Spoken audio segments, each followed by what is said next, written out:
I'd like to start by saying how glad I am to be here this morning. I mean that two ways. First of all, I'm just glad to be here. Many of you know what I've gone through over the past year and a half. It's been a tough road, but I've had a lot of people that help support me and get me through everything. Most of all, I want to say thank you to First Baptist Church. You've done so much for me. Thank you for your kindness and generosity. Thank you for all your cards, your phone calls, your visits to me in the hospital, visits at home, love offerings, but thank you most of all for your prayers. As I said, the past year and a half has been difficult. Most of you know partly what I've been through, but hopefully there's some here that can take something from it. It all started on October 28th of 2008. It was just a normal work day for me. I was getting ready to come home in the evening. About 4 o'clock, I just felt kind of a slight pain in my stomach. Nothing bad, but on my way home, it continued to get a little bit worse. And by the time I got home, it was really starting to hurt. And as time went on, it got worse and worse. And by 8 o'clock that night, Sherry had to call the ambulance to come get me. And they took me to the hospital at Troy. They did a CAT scan there, and it showed that I had pancreatitis and gallstones. And for those of you that don't know what pancreatitis is, I had a real bad infection, and my pancreas was inflamed real bad. So from Troy, they decided to go ahead and take me on to Pinehurst that night. And once I got to Pinehurst, they did some more tests to make sure that was all that was going on. And they started to treat the pancreatitis. And the treatment for that is a lot of serious antibiotics and a lot of painkillers too. So I was in Pinehurst for about 2 weeks. A lot of that I don't remember because of the painkillers. And also, part of the treatment for that is you can't eat or drink anything. So throughout this whole ordeal, I got all my nutrition through either a feeding tube or IV fluids. But I was at Pinehurst for about 2 weeks, treated with antibiotics. Things weren't getting any better. They decided to move me to Mercy Hospital in Charlotte. And I spent about the next 7 days there being treated with more antibiotics, still not eating or drinking anything. Finally, we decided that I needed to be moved to Duke University Hospital. They felt I could get the best treatment there. Once I was at Duke, met with the doctors and everything, and they wanted to continue treating me with more antibiotics, see if they could get the inflammation and infection under control. And through all of this, I'll have to say, God truly blessed me with a supportive family. Sherry and my mom and dad, they never left my side the whole time. I went into the hospital on October 28th. Thanksgiving came and went. I was still in the hospital. They were still by my side. Early in December, I got to come home for just a few days, but I had to turn right around and go back to Duke again. So I was there through Christmas. My parents and Sherry was still there with me, never left me. Finally, on December the 29th, they decided to do surgery. They removed my gallbladder and had to do some work on the pancreas. The surgery was successful, but still not quite out of the woods yet. After surgery, I ended up in intensive care 2 separate times. I had a wide variety of problems that came up from surgery, but they took good care of me there. And finally, by the middle of January, I was starting to show some improvement there.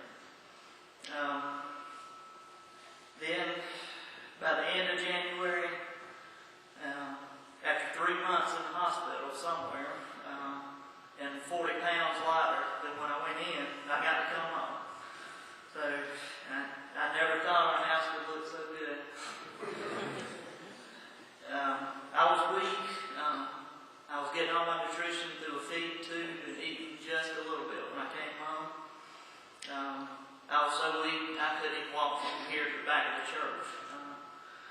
But with a lot of time and rehabilitation, I slowly started getting my strength back. And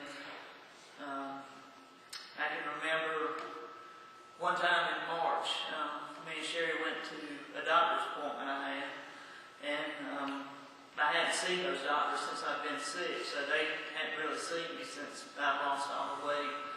And one of the nurses there was asking me what happened to me, and I was telling her about having pancreatitis, and she said that she had it when she was young. She said, I hate to tell you this, but she said it'll be 6 months before you get feeling better, and it'll be a year before you really get back to normal. And I just kind of looked at Sherry like, well, she didn't know what she was talking about.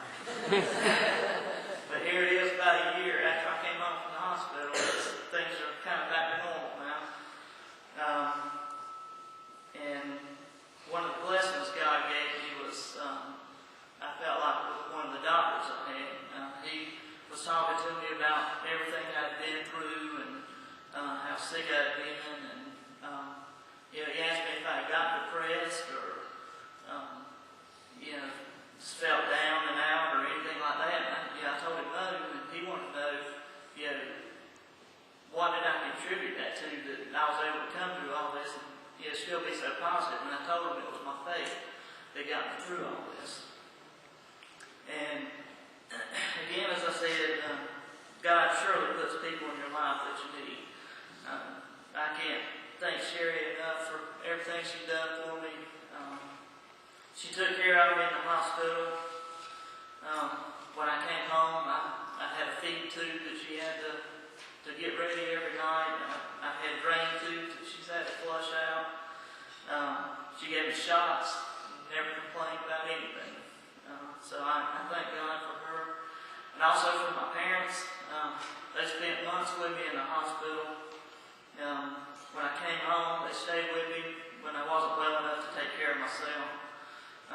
They just gone above and beyond anything I could ask them to do. And also I thank God for all of you here. You visited me in the hospital, you visited me at home, called me on the phone, sent food to me, and sent cards to me, and most of all your prayers.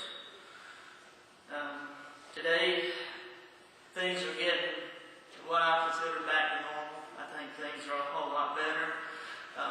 Most of you know, many of you may not, I was on the board with one kidney, and just over the years my kidney is slowly has failed, and through the pancreatitis it ended up just finally quitting on me. So nowadays I get to spend about 3 days a week with Chelsea Byron's staff at the dialysis.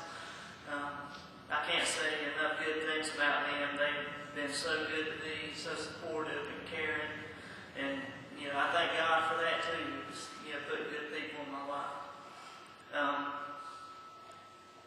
And through everything I've been through, it would be easy to ask, why me, or become depressed about the things that have happened. But I never felt this way. I've always felt like God was there with me. People have been supportive for me, and I just felt love through the whole time. And when I think back to my days in the hospital, I can remember walking around the hallways trying to get some exercise there. And I remember I would see sick children there, children with cancer. I would see elderly people there, just sitting in the rooms all by themselves. And then, when I got back to my room, there was my family there for me. So I thank God for that. And through all this, I've prayed a lot that, the Lord would give me the words to say today that somebody needs to hear. You gave so generously to me. It's been a good example